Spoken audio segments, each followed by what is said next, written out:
चलिए, कॉशिक बनाने का तरीका ध्यान से, फॉर्मेट और कैलकुलेशन के लिए वर्किंग नोट दोनों लिखूंगा, जरा ध्यान से देखो, कोई घाई नहीं, पहला देखो समझो फिर लिखना। कॉशिक बनाने के लिए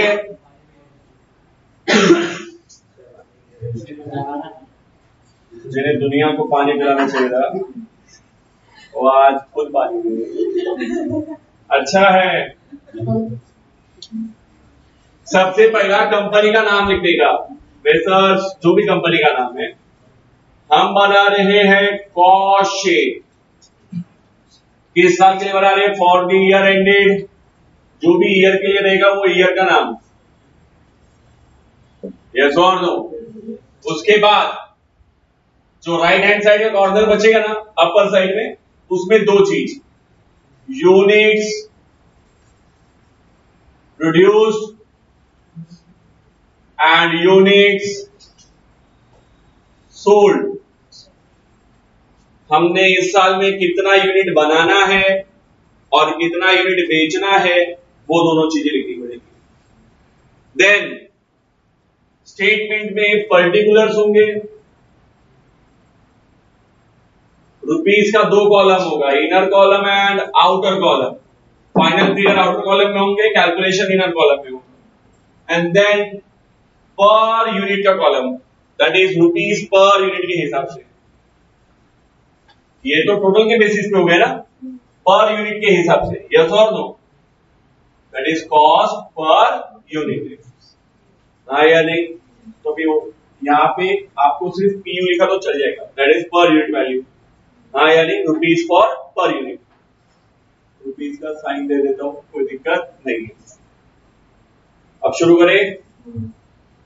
शुरुआत, अगर आपको प्रोडक्ट बनानी है और सोच रहे हो प्रोडक्ट बनाने का, तो सबसे पहला सोचना पड़ेगा कि प्रोडक्ट को बनाने के लिए डायरेक्टली क्या क्या लगेगा। पहला मेन जो कंटेंट है, जो मेन सामान है, मेन खर्चे है, पहला वो निकालेंगे। तो प्रोडक्ट को बनाने के लिए सबसे पहले क्या लगता है, सबसे पहले लगता है डायरेक्ट मटेरियल। क्या लगता है, बोलो, डायरेक्ट मटेरियल लगेगा ना सीधा, फिर उसमें ऐड होगा डायरेक्ट लेबर का खर्चा, डायरेक्ट वेजेस ना, डायरेक्ट वेजेस बोलो या फिर direct labour, meaning will remain same, हाँ या नहीं, हाँ या नहीं, और इसमें ऐड करेंगे डायरेक्ट एक्सपेंसेस। ये तीन तो इंपॉर्टेंट खर्चे है ना, इनके बिना तो काम शुरू हो ही नहीं सकता। तो गुड्स अगर बनाना है, मेरे को लाइफ बाय सोयाबीन में बनाना है, सूप भी बनाना है, तो सूप को बनाने के लिए रॉ मटेरियल पहले वो लगेगा, बनाने वाला कारीगर लगेगा और वो मशीन लगेगी जिसमें वो सामान बनेगा। तीन खर्चे तो मेन है, पहले तो ये तीन खर्चे लिखने पड़ेंगे। इन तीनों खर्चे के टोटल को बोलते हैं प्राइम कॉस्ट। कौन सा कॉस्ट बोलते हैं, क्योंकि ये प्राइमरली इंपॉर्टेंट है ना, हाँ या नहीं, इनके बिना तो प्रोडक्ट बन ही नहीं सकता। ये हो गया prime cost, mandatory to produce that product, yes और no. Now we have to add on other expenses which are indirectly attributed to the product, one by one. अभी ये फैक्ट्री में बन रहा है ना, तो सबसे पहला खर्चा कौन सा ऐड होना चाहिए, फैक्ट्री का, यस और नो। मेन 3 एक्सपेंसेस के अलावा अब उस फैक्ट्री में और भी तो खर्चे हो रहेंगे, हमने वो लिस्ट देखी थी जिसमें सारे डायरेक्ट सारे फैक्ट्री के खर्चे लिखे थे, वो सारे खर्चे अब यहाँ पे क्या होंगे, ऐड होंगे। तो first of all you have to add factory overhead, factory overhead. मुझे एग्जांपल बताने की जरूरत नहीं, आपको एग्जांपल मालूम है ना, हाँ बोलो, हाँ इनडायरेक्ट मटेरियल, इनडायरेक्ट वेजेस, हाँ या नहीं, वर्क्समैन सैलरी, वर्कमैन मैनेजर का सैलरी, स्टोर कीपर का सैलरी ना, फैक्ट्री का rent, depreciation on plant and machinery, yes हाँ, power and fuel, grease, water, gas, बराबर बराबर बराबर, वो सब चीजें इधर, सबका टोटल लेके आउटर कॉलम में आने का, किधर आने का, यस और नो। आपको पास अब दो एक्सपेंसेस हो गए, प्राइम कॉस्ट उसमें ऐड करोगे factory overhead, so you will get the answer of gross works cost. You will get the answer of gross works cost. The works means factory. Works means factory. So factory का हमको एक gross costing मिल गया कि factory के अंदर total कितना खर्चा होएगा, तो प्रोडक्ट बनाने का मेन खर्चा प्लस फैक्ट्री के अंदर के बाकी के छोटे मोटे एक्सपेंसेस, यस और नो, सब मिला के क्या मिल गया, gross works cost. Sir gross क्यों बोले आप, ये तो टोटल फैक्ट्री एक्सपेंस हो गया ना, नहीं, अभी इसमें क्या है ना, फैक्ट्री में जब सामान बनता है, प्रोडक्शन में चलता है, तो आपको एक बात मालूम होगा कि कभी भी सारा का सारा मटेरियल आउटपुट नहीं बनता, यस और नो, हमेशा कुछ मटेरियल मशीन में रह जाता है, ऑनगोइंग प्रोसेस में हमेशा कुछ मटेरियल कहाँ रह जाता है, मशीन में, जिसे क्या कहते हैं, work in progress. Last year में सीखा है हमने, सीखा है ना, WIP, वर्क इन प्रोग्रेस, याद है क्या? तो अभी इस ग्रॉस वर्क्स कॉस्ट में हम एडजस्ट करेंगे ओपनिंग स्टॉक और क्लोजिंग स्टॉक, हाँ या नहीं, यस और नो? ओपनिंग स्टॉक क्या करते हैं, ऐड, ओपनिंग स्टॉक क्या करते हैं, add opening stock of WIP if given in the question, if it is given in the and then deduct less closing stock of WIP, closing stock of if it is given in the question, हाँ या नहीं, and after that whatever the answer will come is called as net works cost, called as net works cost। तो factory में हमारा exact खर्चा कितना हुआ, that is what this amount, yes or no, understood or not everyone? Factory में product को बनाने के तीनों मेन खर्चे, मटेरियल, लेबर और एक्सपेंस, वो करने के बाद फैक्ट्री के बाकी सारे खर्चे ऐड किया, ग्रॉस फैक्ट्री कॉस्ट मिल गया, इसको ग्रॉस फैक्ट्री कॉस्ट बोलो या ग्रॉस वर्क्स कॉस्ट बोलो, मीनिंग मिल रही में सेम। इसमें फिर क्या होगा कि फैक्ट्री के अंदर जो मशीन में आप हमारा स्टॉक पड़ा हुआ है वो भी तो काउंट करेंगे ना, हाँ या नहीं, ओपनिंग स्टॉक ऐड करेंगे और क्लोजिंग स्टॉक क्या करेंगे, लेस करेंगे, क्योंकि ओपनिंग स्टॉक बोला तो वो खर्चा जो हमने ऑलरेडी किया है, हाँ या नहीं, क्लोजिंग स्टॉक जो भी करना बाकी है, अभी कंप्लीट तो हुआ ही नहीं ना, यस और नो, हाँ या नहीं, ओपनिंग वाला ऐड होगा और क्लोजिंग वाला लेस होगा, we will get the answer of net works cost, क्या मिल जाएगा। अब फैक्ट्री से बाहर निकले, अब कहाँ जाएंगे, ऑफिस में, कहाँ जाएंगे, इसके बाद इसमें ऐड होगा, क्या ऐड होगा, office and administration overheads, yes or no? Overheads are individual expenses whereas the cost is a grand total of that expenses, yes or no? For example, material, labor over expenses is the prime cost, total of that is a prime cost. Factory overhead is the individual expenses of a factory, when it will be added to the primary cost it will be covered as what, called as works cost, yes or no? Are you getting my point? नहीं समझ में आया ना? Again we are going to add office and administration expenses. Sometime there will be no opening closing stock of WIP given in the question, so when it is not given in the question you don't have to write it, yes or no? So your directly your answer will be written as what, works cost, directly answer will becomes as works cost, no net, no gross, there is no need for net or works when this is not given in the question, when this is not given in the question, हाँ या नहीं, दिया रहेगा तो gross, add, less, net, yes or no, otherwise no need to write, yes or no, directly जैसे prime निकाला factory add किया works cost, yes or no, अब उसमें क्या ऐड करेंगे, office and administration overhead, yes or no, इसके example बताए ना, printing stationery, postage, telegram, yes और नो, ऑफिस की सैलरी, ऑफिस स्टाफ की सैलरी, ऑडिटर का खर्चा, हाँ या नहीं, डायरेक्टर की सैलरी, फीस, बोलो, ऑफिस का रेंट, टैक्सेस, इंश्योरेंस ऑफिस का, हाँ या नहीं? ऑफिस के फर्नीचर का डेप्रिसिएशन, ऑफिस के व्हीकल का डेप्रिसिएशन, ऑफिस के कंप्यूटर्स का डेप्रिसिएशन, जो ऑफिस के डेप्रिसिएशन वो भी सब इसी में आएंगे ना। सारे एक्सपेंसेस को ऐड करके टोटल कहाँ लेके जाएंगे? Outer column. वर्क्स कॉस्ट में, फैक्ट्री के कॉस्ट में अब हमने क्या ऐड कर दिया? ऑफिस का खर्चा। और अब जो आंसर मिलेगा उसे कहते हैं कॉस्ट ऑफ प्रोडक्शन। क्या कहते हैं? बोलो। इसी को कहते हैं कॉस्ट ऑफ प्रोडक्शन। यस और no? So cost of production is what? Prime cost plus factory overheads plus office and administration. Answer will be what? Cost of production. Line wise जाएंगे तो direct material plus direct labour plus direct expenses total is the prime cost. Prime cost में add होगा factory overheads, हमें मिलेगा works cost. Yes और no? अगर ये mostly किसी क्वेश्चन में नहीं होता पर आया तो लिखा के मैंने दिया है, फॉर्मेट लिखा रहा हूं तो डीप में लिखा रहा हूं। यस और नो? अगर क्वेश्चन में दिया रहेगा तो ऐड करने का ओपनिंग, प्लेस करने का closing WIP, you will get the net works cost. Net works cost में हम क्या ऐड करते हैं? ऑफिस एंड एडमिनिस्ट्रेशन के ओवरहेड्स। अब हम जहां पहुंचेंगे उसे किस कॉस्ट के नाम से पुकारेंगे? कितना अच्छा बात बोला, कॉस्ट ऑफ। अब अगेन हर एक कॉस्ट को, हर एक बार ओवरहेड को जब अपन इंक्लूड करते तो स्टॉक को क्या करते हैं? एडजस्ट। अब ऑफिस के खर्चे के बाद हम जो एडजस्ट करेंगे उसको कहते हैं फिनिश गुड्स। क्या एडजस्ट करेंगे? Opening stock of finish goods. आया नहीं?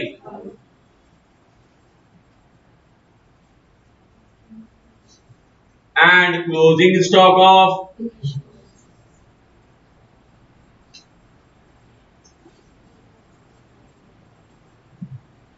जब आप प्रैक्टिस करने लगोगे ना तो आपको ये बात समझ में आएगी कि क्यों ऐड लेस कर रहे हैं। मैं अभी एक सिंपल सा रीजन बता देता हूं। ओपनिंग स्टॉक आप सारे के सारे कहां लिखते थे? Debit side. कहां लिखते थे? Debit side shows expenses and losses. Yes और नो? सो जो डेबिट में लिखते थे वो एक्सपेंस का पार्ट है ना, और ये स्टेटमेंट ही किसका है? कॉस्ट का है। तो खर्चे इसमें क्या होने चाहिए? ऐड। क्या होने चाहिए? ओपनिंग स्टॉक इसमें क्या होना चाहिए? ऐड। क्लोजिंग स्टॉक कहां लिखते थे? क्रेडिट में। तो बाय डिफॉल्ट वो यहां पे क्या होना चाहिए? लेस। नहीं समझा? बोलो। सबको समझा? हाँ या नहीं? अब कॉस्ट ऑफ प्रोडक्शन में opening stock of finish goods add किया, closing stock of finish goods less किया। सर क्यों किया? ये भी तो बता देता हूं। अभी मैं साबुन बनाने वाली कंपनी हूं, हाँ या नहीं? फैक्ट्री में साबुन बन गया, ऑफिस और एडमिनिस्ट्रेशन खर्चे भी जोड़ लिए, सब हो गए। यस और नो? अब इसमें से क्या है? कुछ स्टॉक ऐसे हैं, ओपनिंग स्टॉक जो पिछले साल से पड़े, वो इस साल के खर्चे। यस और नो? हाँ या नहीं? तो मेरे को अगर सिर्फ इस साल का कॉस्ट निकालना है, कॉस्ट ऑफ प्रोडक्शन, तो मुझे क्या करना पड़ेगा कि भाई जो खर्चे पहले वाले हैं अगर उनको मैं इधर ऐड कर दूं तो यहाँ पे अब जो बच जाएंगे, जो रह जाएंगे, उनको हटाना पड़ेगा। तभी तो पता चलेगा कि मेरा डिफरेंस कितना है, जितना मैं इस साल यूज करने वाला हूँ। यस और नो? जितना गुड्स में सेल करने वाला हूँ। हाँ या नहीं? नहीं समझ में आया? यस और नो? देखो जब भी आपको बेचना होता है कोई सामान तो आप क्या करते हो? जो पहले से पड़ा है उसको पहले बेचते हो, हाँ या नहीं? और अभी जो बनाया उसको थोड़ा साइड में कर देते हो। यस और नो? ओपनिंग को ऐड करोगे और क्लोजिंग को क्या करोगे? लेस करोगे। तो तुम्हें पता चल जाएगा एग्जैक्टली अब कितना गुड्स है जो आपने इस साल प्रोड्यूस किया है आप आगे बेचने के लिए, हाँ या नहीं? मैं इसका फॉर्मूला भी लिख के बताऊंगा अभी। 2 मिनट रुको, मैं एक बार कॉस्ट स्टेटमेंट तक पहुंच जाऊं, फिर मैं इसका वर्किंग नोट करा के दूंगा। ठीक है? Come to the point. अब यहां आने के बाद आप क्या करोगे? इसमें ऐड करोगे नेक्स्ट। अच्छा, अभी जो एक्सपेंस का नाम मिलेगा, टोटल को अपन हर बार नाम देते ना, हाँ या नहीं? तीनों का टोटल प्राइम कॉस्ट, उसमें ऐड होने के बाद ये सब वर्क्स कॉस्ट, उसमें ऐड होने के बाद ये कॉस्ट ऑफ प्रोडक्शन। तो अब कॉस्ट ऑफ प्रोडक्शन में ये एडजस्ट होने के बाद नया नाम जो आएगा उसको बोलेंगे कॉस्ट ऑफ गुड्स सोल्ड। जो मैं कह रहा था, हमको क्या मिल गया? गुड्स। उस गुड्स का कॉस्ट जो हम क्या करने वाले? बेचने वाले, हाँ या नहीं? कितना बेचने वाला? बनाया तो मैंने सब है, पर इसमें से बेचने वाला कितना हो, ये इंपॉर्टेंट है। कैसे मिलेगा? तो जो पहले से पड़ा है वो तो बेचूंगा ही, हाँ या नहीं? और जो इस बार रखने का उसको निकाल दो, क्योंकि उसको बेचने वाला नहीं हूं, निकाल दो तो अभी पता चल जाएगा कि इस साल मैं कितना गुड्स बेचने वाला हूं। हाँ या नहीं? नहीं समझा? क्यों बोलते हैं इसको कॉस्ट ऑफ गुड्स सोल्ड? समझ में आ रहा है क्या? अब हमें ये पता चल गया कि जितना गुड्स हम बेचने वाले उनका खर्चा कितना है। हाँ या नहीं? ये तो हो गया था टोटल जितना हमने बनाया था कॉस्ट ऑफ प्रोडक्शन तक। उसमें हमने क्या एडजस्ट किया? फिनिश गुड्स, कि भाई कितना उसमें से बेचने का है, तो कितना बेचने का है, जो पहले से था वो पहले तो बेचेंगे, ऐड करना है, और जो अपने को बाजू में साइड में निकाल के रखना है, क्लोजिंग स्टॉक बना के रखना है, जो उसको बेचना ही नहीं है उसको माइनस कर देंगे, क्योंकि उसको अपने को बेचना नहीं। तो अब जो बचेगा वो तो अपन बेचने वाले ना। दैट मीन्स ये वो कॉस्ट है जो हम क्या आगे करने वाले? बेचने वाले मार्केट में। यस और नो? अब इसमें हम ऐड करेंगे, अब इसमें हम क्या करेंगे? आगे बढ़ता हूं इधर साइड से,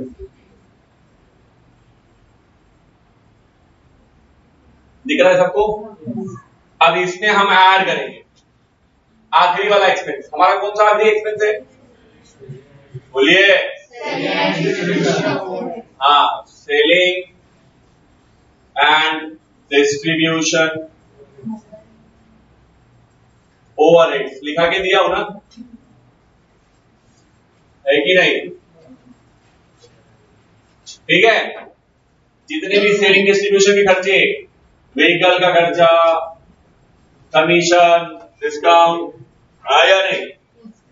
यस और नो? वो सारे एक्सपेंसेस, एडवर्टाइजमेंट का खर्चा, सेल्स प्रमोशन का खर्चा, ब्रांड एम्बेसडर का फीस, याद आ रहा है क्या? ट्रेड फेयर का खर्चा ना, ट्रेवलिंग एक्सपेंसेस, ये सब सेलिंग एंड डिस्ट्रीब्यूशन का पार्ट देना। ये सारे खर्चे ऐड करके टोटल लेके आएंगे और अपने मेन खर्चे में ऐड करेंगे कॉस्ट ऑफ गुड्स सोल्ड। जो खर्चा में, जो गुड्स में बेचने वाला था ये उसका खर्चा था। अब जो गुड्स में बेचने वाला, उस पे बेचने वाला खर्चा भी तो करना पड़ेगा ना, हाँ या नहीं?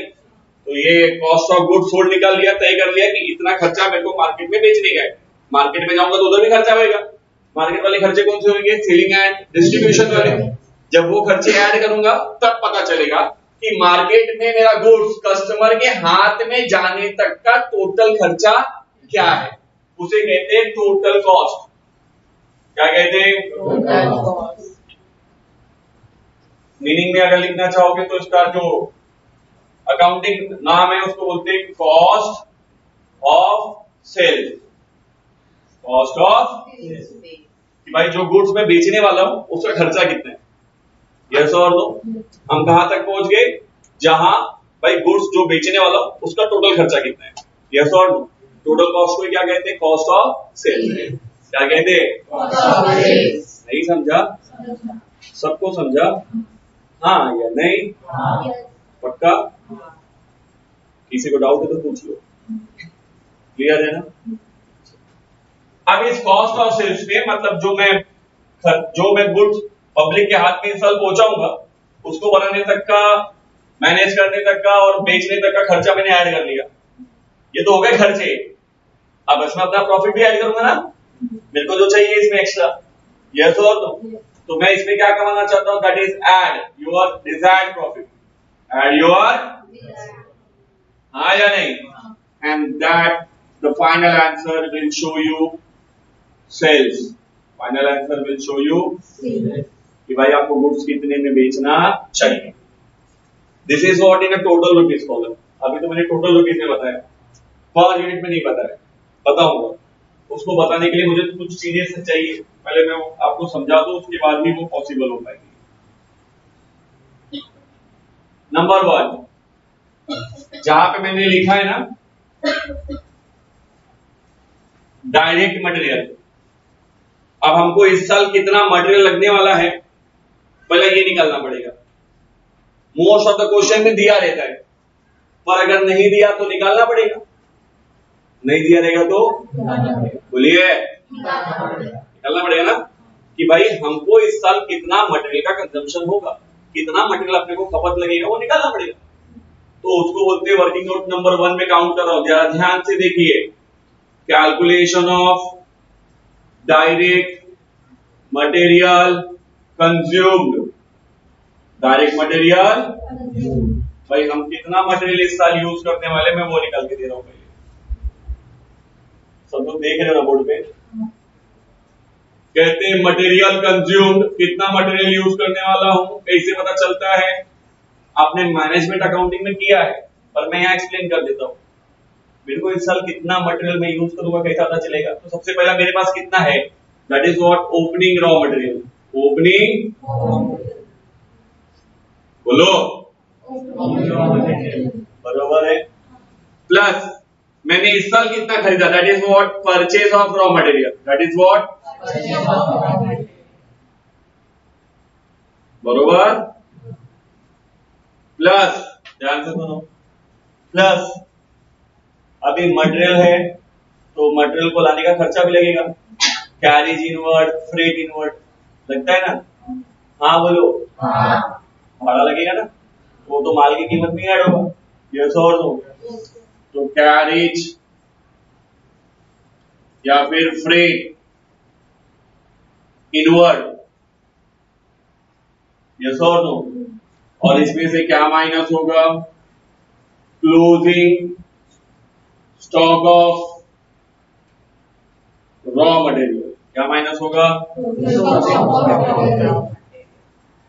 मेरे को कितना मटेरियल यूज होने वाला है, तो सीधी सी बात, मैंने इस साल कितना मटेरियल यूज किया है कैसा निकालूंगा? पहले ये देखूंगा कि मेरे पास पहले से कितना था, ये इतना जो भी था पहले से, प्लस मैंने और लेके आया इस साल खरीद के, इतना हो गया, लाने का भी खर्चा हुआ, चलो सब मिला के इतना खर्चा हुआ है, इसमें से इतना मटेरियल मैं इस साल यूज करने वाला, माइनस कर दूं तो पता चल जाएगा कि इस साल मैंने कितना यूज करना है, यस और नो? नहीं समझा? ये मटेरियल पहले से पड़ा था गंदा वाला, ये खरीद के लाया, हाँ या नहीं? टोटल इतना हो गया, ये भी खरीद के लाया, इतना है, इसमें से डिसाइड किया कि इतना वाला मैं रख दूंगा, वो अपने को नेक्स्ट ईयर काम देगा, तो मतलब मैं इस साल कितना यूज करने वाला जो मेरे पास बचा हुआ है ना, हाँ या नहीं? तो फॉर्मूला क्या है? Opening stock plus purchase minus closing, yes और नो? ये ऑप्शनल है, हर जगह नहीं होगा, हाँ या नहीं? नहीं समझा? यस और नो? तो नॉर्मल सिचुएशन में क्या होगा? Opening raw material plus purchase of raw material minus closing, हाँ या नहीं? हाँ, गाड़ी भाड़ा दे दिया है, चिन्हित तो आपको लिखना तो पड़ेगा, यस और नो? नहीं समझा? अच्छा अभी इंपॉर्टेंट, प्लीज देखते रहो, खत्म नहीं, अभी तो और है, ध्यान दो। Working note number 2, working note number 2,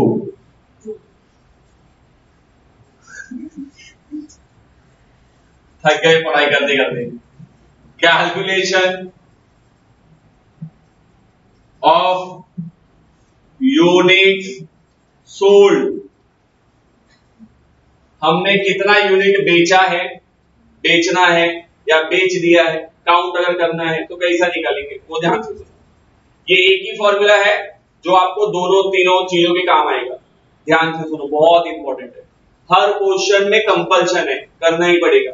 question की शुरुआत ही इसी वर्किंग नोट से होगी। आपको क्या होगा, कभी कभी दिया रहेगा कि आपने कितना गुड्स बनाया, कभी कभी दिया रहेगा कितना बेचा, हाँ या नहीं? हाँ या नहीं? कभी कभी हो सकता है दोनों भी दिया रहे, यस और नो? पर हमेशा कोई ना कोई एक मिस होगा, कोई ना कोई एक क्या होगा, मिस होगा। तो जो भी मिस होगा उसको फाइंड आउट करने का तरीका मैं बताता हूं, फाइंड आउट कैसे करेंगे। सबसे पहला कहते हैं सेल ऑफ यूनिट, जितना यूनिट आपने, कितना यूनिट आपने बेचा है, पहला वो निकालने का तरीका सिखा रहा हूं। हमने इस साल कितना यूनिट बेचा है कैसे पता चलेगा? सिंपल है, पहले देखने का हमारे पास कितना था, पहला कितना, हाँ या नहीं? Opening stock of finish goods ना, फिनिश गुड्स मतलब तैयार, जो प्रोडक्ट एकदम तैयार था, ये इसकी बात कर रहा हूं। हमारे पास पहले से कितना था, सपोज मेरे पास 10 था, प्लस इस साल हमने कितना प्रोड्यूस किया, इस साल हमने कितना production unit, production that is unit produce, yes और नो? हाँ या नहीं? पहले से इतना था प्लस हमने इतना यूज और क्या किया, प्रोड्यूस किया, टोटल माइनस इसमें से कितना हम बेचने वाले नहीं, that is closing stock of, बहुत बढ़िया, जो हम बेचने वाले ही नहीं है, हाँ या नहीं? तो हमें पता चल जाएगा कि कितना यूनिट हमने बेचा। अब कभी कभी क्या दिया रहेगा, सेल दिया रहेगा। क्या दिया रहेगा? प्रोडक्शन नहीं दिया रहेगा। तो फॉर्मूला को बिठा के अपन क्या निकाल सकते हैं? प्रोडक्शन निकाल सकते हैं कि मैंने कितना प्रोडक्शन किया। एग्जांपल एकदम बहुत सिंपल है। आप घर पे बैठे थे रात को और आपके पॉकेट में थे 10 रुपए। कितने थे? आप सो गए, आप सुबह उठे, ध्यान से सुनो, निकल गए कमाने को, हाँ या नहीं? हाँ या नहीं? बहुत अच्छी बात, आप कमाने गए। आपने एग्जाम्पल के तौर पर 100 रुपए कमाया। कितना कमाया? ओके। और फिर जब आप रात को घर पे आए तो आपने देखा कि आपके जेब में सिर्फ 20 रुपया बचा है। कितना बचा है? तो अगर आपकी शादी हो गई होगी, जो कि नहीं हुई है, तो आपके मम्मी पापा पूछेंगे बेटा तूने कितना रुपया आज दिन भर में खर्चा किया? कैसा निकालोगे? पहले से कितना था? 10। कमाया कितना? 100। हो गया 110। उस 110 में अभी मेरे जेब में कितना पड़ा है? मतलब मैंने कितना उड़ा दिया? That is my sale. Yes और नो? हाँ या नहीं? मैंने मार्केट में कितना सामान बेचा? बहुत सिंपल है, मेरे पास पहले से 10 पड़े थे, इस आज के साल हमने 100 बनाए हुए थे तो 110 हो गए थे।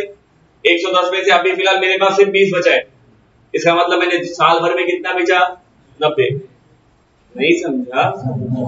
नहीं समझा? सबको समझा? क्लियर है क्या? सर आप बोले एक चीज गायब रहेगा, हो सकता है 2 चीज गायब हो। ये गायब हुआ तो फाइंड आउट करना पड़ेगा, ये गायब रहेगा, फाइंड आउट करना पड़ेगा, ये गायब हुआ, फाइंड आउट करना पड़ेगा। यस और नो? एक चीज, सर क्वेश्चन में ओपनिंग स्टॉक नहीं दिया है, opening stock of finish goods दिया ही नहीं, हाँ या नहीं? नहीं दिया है मतलब नहीं है, नहीं दिया मतलब नहीं। जबरदस्ती पीछे नहीं बढ़ने का, निकाल के छोड़ो। अगर opening stock of finish goods नहीं दिया है तो एक स्टैंडर्ड असम्पशन है, यस और no? If opening stock of finished goods is not given, it will be considered as zero।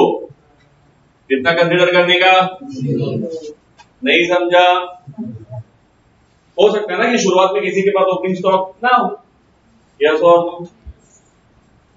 कभी कभी सर एग्जाम्पल के तौर पे ये भी दिया है, ये भी दिया, ये दिया है, ये दिया है, ये दिया है, सिर्फ ये नहीं दिया है, हाँ तब तो निकाल सकता हूँ। अगर 3 वैल्यू दिया है तो क्रॉस वेरीफाई कर सकता हूँ, हाँ या नहीं?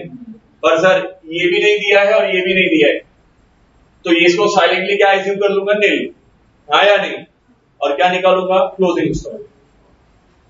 यस और नो? ऐसा कब होगा? जब आपका सेल और जो सेल है और प्रोडक्शन है वो सेम नहीं होगा तभी। फॉर एग्जांपल लिखा है मैंने प्रोडक्शन किया 100 और सेल किया है 50, इसका मतलब 50 तो बचा रहेगा ना, हाँ या नहीं? प्रोडक्शन और सेल दोनों ही 100 दिए हैं, इसका मतलब, और क्वेश्चन में ओपनिंग क्लोजिंग कुछ नहीं दिया, इसका मतलब ओपनिंग क्लोजिंग है भी भाई, 100 बनाया था 100 बेच दिया, नो ओपनिंग नो क्लोजिंग, दिया नहीं है तो मानने का ही नहीं। पर अगर डिफरेंस है तो निकालना पड़ेगा, हाँ या नहीं? सर हमको कैसा क्वेश्चन आएगा? निकालना ही पड़ेगा। एजम्पशन किसको हमेशा नील रखने का? ओपनिंग को। किसको नील रखने का? हाँ, जब आईबीसीसी पढ़ने जाओगे, अगर सीए पढ़ने को गए, सीएमए पढ़ने को गए, तभी ओपनिंग भी निकालना पड़ता है, पर उसका सर्कमस्टेंसेस बहुत क्लियर है, उसमें बाकी सब दिया रहेगा, हाँ या नहीं? तो डिस्क्रिपेंसीज जो भी होंगे, डिफरेंसेस जो होंगे वो निकालने पड़ेंगे। फिलहाल आपके लेवल में बच्चे हो एकदम, अब सब जानते हैं कि 2 साल आप मजा मस्ती करके आए, इतना डिफिकल्ट क्वेश्चन तो डालेंगे ही नहीं। मैंने इसलिए फॉर्मूला लिखा के दे दिया, ये फॉर्मूला हर क्वेश्चन में अपने को यूज करना है। तो जब कोई पूछेगा सेल यूनिट का फॉर्मूला क्या है, तो क्या बोलने का? Opening stock of finish goods, ऊपर की तरफ दिख रहा है, opening stock of finish good plus production unit minus closing stock of finish. इससे आपको क्या मिल जाएंगे? नंबर ऑफ यूनिट, कितना आपने प्रोड्यूस किया है और कितना आपने सोल्ड किया है। यस और नो? नहीं समझा? अब बहुत सिंपल सी चीज है, पर यूनिट का वैल्यू निकालना है। किसका वैल्यू निकालना है? भाई एक यूनिट बनाने का कितना खर्चा हुआ? मतलब मैंने 100 सामान बनाए थे ना, तो एक सामान का खर्चा कितना है निकालना पड़ेगा। ध्यान से समझो, पर यूनिट निकालने के लिए बहुत सीधी सी चीज बता रहा हूं। Working note number 3 for calculation of per unit, please ध्यान से देखो। For calculation of per unit, पहला up to cost of production, up to and then after cost of production, after cost of, दो पार्ट में बांट दिया। कितने part में बांट दिया? दो। Before after. Cost of production तक बोलते जो भी आपका टोटल रुपीज रहेगा, it must be divided by number of units produced, number of unit, मतलब यहां तक ना। यस और नो? यहां तक का आंसर निकालने के लिए क्या करोगे? जो टोटल रुपीज है divided by number of unit produce, you will get the answer of cost of production. Yes और नो? इसका खर्चा निकालना है, फैक्ट्री का ऑफिस का खर्चा कितना हुआ, टोटल खर्चा divide by number of units per unit का खर्चा। वर्क्स कॉस्ट इतना खर्चा हुआ है, कितने यूनिट के पीछे? इतना यूनिट सॉरी, डिवाइड किया तो क्या मिलेगा? पर यूनिट का खर्चा। हाँ या नहीं?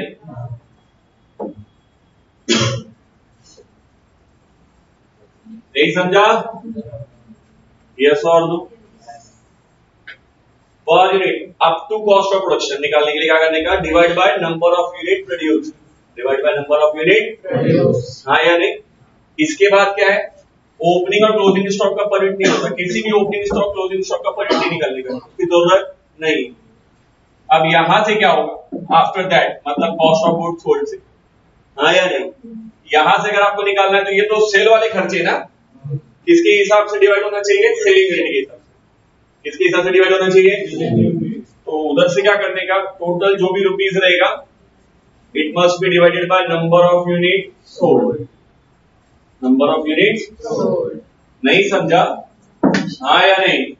टोटल सेलिंग का खर्चा divide by total selling unit, क्या मिल जाएगा? पर यूनिट का वैल्यू। हाँ या नहीं?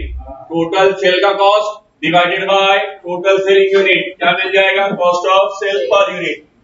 Total profit divide by selling unit, पता चल जाएगा एक यूनिट के पीछे कितना प्रॉफिट चाहता हूं। Total sales divided by selling units, you will get the answer of unit sold per basis. अच्छा, ये डाउट है? नहीं समझा? सबको समझ में आया क्या?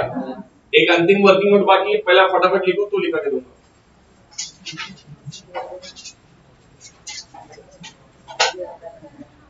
हाँ